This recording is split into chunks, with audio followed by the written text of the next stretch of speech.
Allô, je trouvais que c'était plus simple de vous montrer en vidéo la boîte à jus Drink in the Box.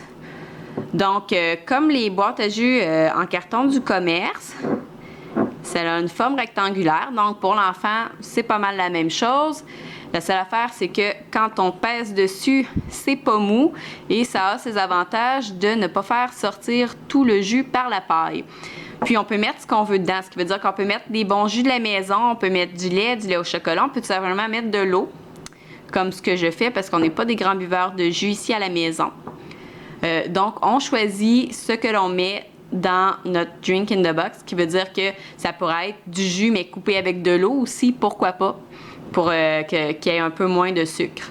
Donc, pour le fonctionnement, c'est quand même assez tout simple. On a un bouton ici pour pouvoir l'ouvrir, puis pour que l'enfant puisse l'utiliser. Donc, quand c'est ouvert, ce qu'on peut faire, c'est enlever le dessus.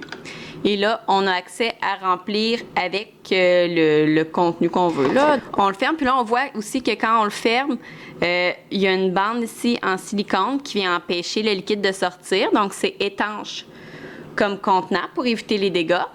Puis, on peut tout simplement le fermer. Donc, c'est très facile à utiliser.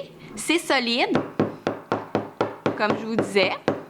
Je ne sais pas si vous voyez que j'ai plus de chances de faire mal à ma table que de faire mal au contenant Drink in the Box. Donc, je vais arrêter parce que j'ai réalisé que c'était peut-être un peu stupide à faire. Mais mes garçons l'ont échappé plusieurs fois. Puis, il n'y a aucune craque, il n'y a rien. Donc, voilà, je dirais que c'est un super achat autant pour les pique-niques cet été que pour les boîtes à lunch en septembre.